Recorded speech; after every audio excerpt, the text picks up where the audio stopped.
fashion industry is very glamorous. You see these gorgeous models, everybody's so beautiful and made up, but you don't see where that all starts. This is New York City, and here on Broadway is the heart of the American garment industry.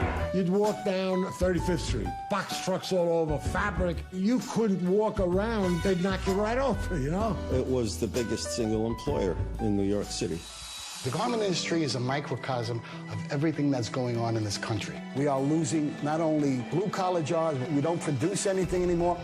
What happened? I don't think the garment district as we know it will ever be the same. I'm going out of business, basically, not because I didn't try hard enough, but because of being pushed out. In the entire year, I have not been able to find work. This city, in many ways, was made by the schmata business. We shouldn't forget that.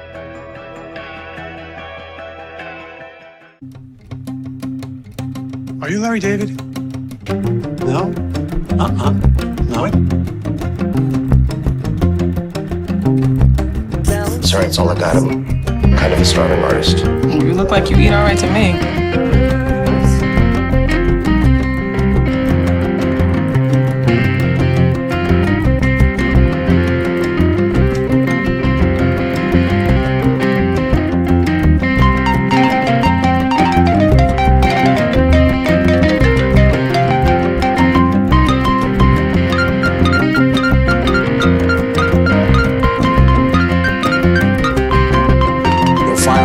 For 20 million rupees. The right answer! Get ready for wonder sights! Come to the hands.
The last film was very dark because Elizabeth was struggling against the forces of darkness. In this film, you'll probably find that it is all her arena. What she's surrounded by is light. I was very much looking for cathedrals and palaces where the stone was lighter color, whiter color, and in terms of the lighting, to find the contrast in the areas of the lighter contrast. They have this sort of great quality of light, which the first Elizabeths sort of dwelt on the end of the medieval Tudor period, which was sort of heavy Durham. Now we have the sort of celebration of the Elizabethan age, and so we're at Wells, Ely, and Winchester for the more gravitas moments. We have to preserve certain services, which slightly impedes on our schedule. We finished at midnight last night and came in at 6 this morning to continue the work, and they were rolling the cameras by 8, so it was a very near thing. You don't always have the luxury of having the freedom in the space to come and go as you please, so we're very much working with the schedule of the cathedral. If they have services, then we're very much at their mercy. They've been very good to us, Ely, so we've been able to get all these large construction pieces done. It's hard to imagine that in the 12th century they built these, well, houses of God. I mean, people must have just stood in them and felt either very small or that their spirituality was extremely large. They still work, you know. You're sort of humbled, but you're excited by the scale of it. It doesn't matter how big a budget is on a film, or how big your imagination is. You are only one designer, and I think you can capitalise on some of the incredible pieces of architecture that have been made over these centuries, and they're really spectacular. A lot of Shaker's, you know, sort of very bold perspectives with the camera are related to, if you've got amazing sets and an amazing cathedral, you want to see them. So he'll put the camera in ridiculously high and get very epic perspectives. You'll shoot in Ely Cathedral, which has a tower that's so many hundreds and hundreds of feet tall, and we'll be doing a very intimate political meeting in the court. And we'll go, where's the camera? And oh, it's up there. And just for a moment you'll see these tiny figures, and he just says we've got to constantly give ourselves alarming perspectives on what we're watching. The whole sort of tour of the cathedrals we've been doing in the sort of south of England will climax really with Wells. It really is one of the most exceptional cathedrals that we have in England, and it really is an absolute national treasure. It's beautiful. We're very privileged to be shooting there. We've come to Wells because it's an unusual cathedral, and it's got a lot of its old monastic buildings have survived. Most particularly the chapter house, which is behind us, which for us is sort of the outer areas of Elizabeth's palace. It's one of the cathedrals that has a wonderful femininity to it. Cathedrals are very large, very powerful structures, and can be very austere and intimidating. There's something very beautiful and personal about Wells. The carving, for example, at Wells is of a floral nature. You have a lot of beautiful vines and intertwining plants at the capitals and all over basically the cathedral.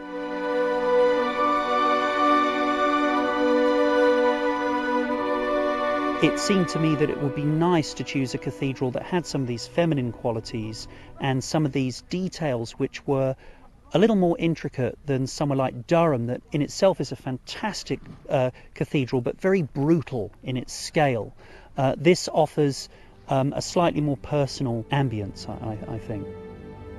The sort of aesthetic of the film was to try and find a world that we could sell to the audience that she'd created. This was an age when there was a huge amount of building going on in London, and particularly at old St Paul's Cathedral, because in 1561 the spire was struck by lightning and collapsed. So they had to obviously shore up and rebuild the centre of the cathedral, and so the place was filled with scaffolding. So we thought we'd put some scaffolding in to our shots and actually make it feel like this isn't a pristine, finished world that Elizabeth lives in. It's an organic place which is changing all the time. Since when do we discuss private matters in public places? We're in the nave of Winchester Cathedral, which was rebuilt by William of Wykeham in the early years of the 15th century. But typically for film, this is not being Winchester Cathedral for us, it's being old St Paul's Cathedral. The nice thing about Winchester Cathedral is it hasn't been messed around with a lot after the Elizabethan period. There are various tombs, and of course there's a Victorian central heating system which we've covered up with some fake tombs. We also had to get some masons in for the period. Fortunately, Winchester Cathedral is being repaired at the moment, and they have their own masons, and they have some stone which is right for the period and of the right type. We had the masons from the cathedrals as extras, who we dressed in period outfits and gave the period tools to. It was fantastic because the Queen walked past them and they were all chiselling away, preparing the stonework to then take up the scaffolding and repair the cathedral with. We had already established from the first films that we were going to be dealing with a lot of stone. There's something very spiritual about the idea of our actors walking in spaces that the real characters that they're playing could have possibly have been walking around in. I went to a cathedral and I looked at this and I realized that it was a 12th century cathedral, but on the spot there I stood, 1,000 people must have stood on exactly that spot. And many generations have passed by and the cathedral still exists. I was looking for something that has a greater lasting power than us, to represent that our destinies are not as defined or as powerful as we think. We're subject to much larger destinies. And stone architecture, because it survives us so easily, in that represents that. Action, lad! I'm Wallace Hume, location manager on the Golden Age, and we're standing here in St John's College in Cambridge. We're very privileged to be filming here at the moment, actually, because we're actually filming in the middle of exams, and extraordinarily the fellows agreed to allow us to film here at the moment, which is terrific for the schedule, otherwise we simply wouldn't have been able to do it. A lot of the architecture here is original from the period, which is fantastic for us, particularly the stretch of canal that we're using and the Bridge of Sighs, which you'll see very clearly in the barge sequence, is absolutely correct to the period. The world that she has created is the world of light. The world Philip has created is the world of darkness.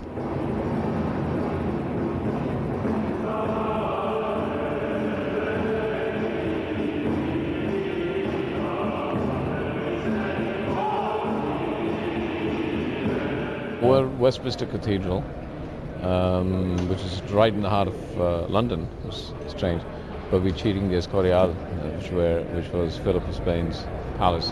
It has a very Catholic structure, and it's rather ornate, as you can see. It kind of dovetails in with the kind of structures that existed at that time in the Escorial. So we're treating this as Philip's Escorial. It was difficult because it's a sort of permanent place of worship during the day. We were allowed to go in after the last confession at 6:30 p.m.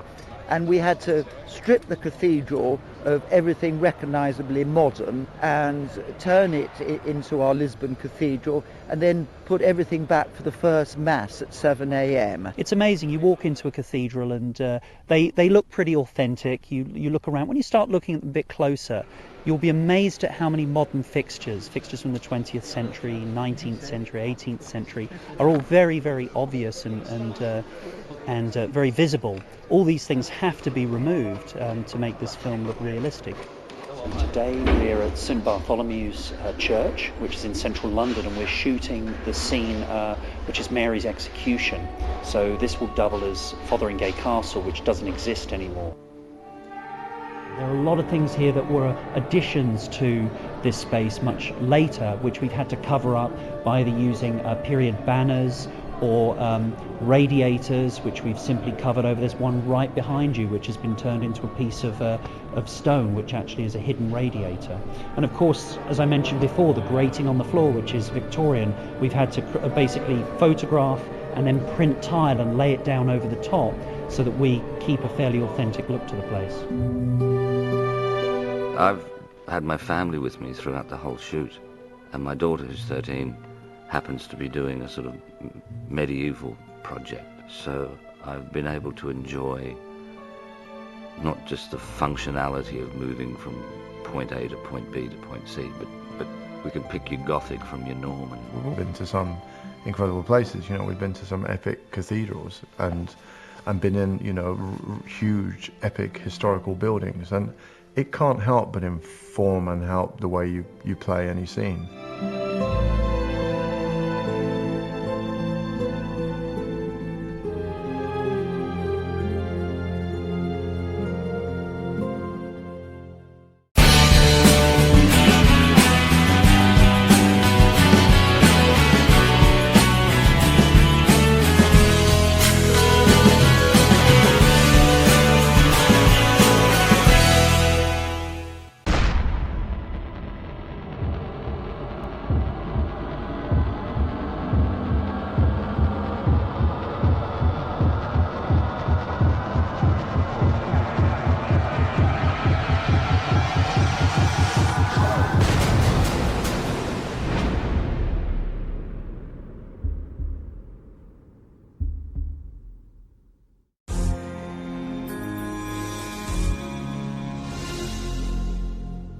I'm a factory worker.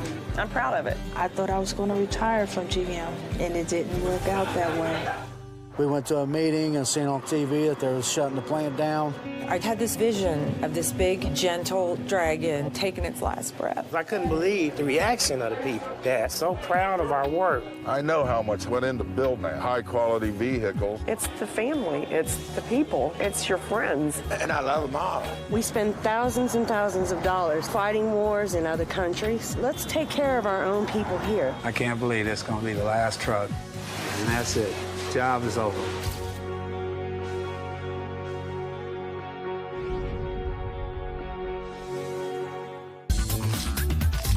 The fashion industry is very glamorous. You see these gorgeous models, everybody's so beautiful and made up, but you don't see where that all starts.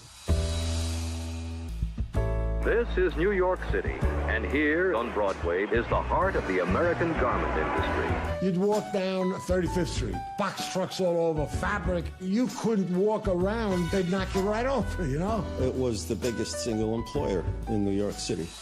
The garment industry is a microcosm of everything that's going on in this country. We are losing not only blue-collar jobs, but we don't produce anything anymore. What happened? I don't think the garment district as we know it will ever be the same. I'm going out of business, basically, not because I didn't try hard enough, but because of being pushed out. In the entire year, I have not been able to find work. This city, in many ways, was made by the schmata business. We shouldn't forget that.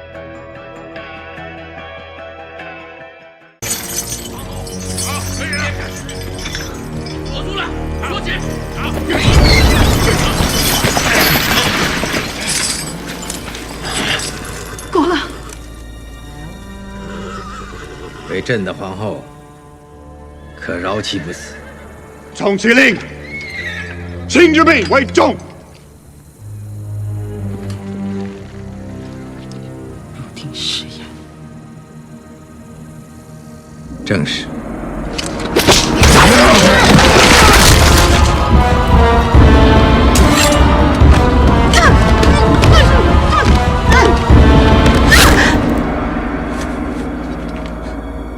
与国明地府相见吧。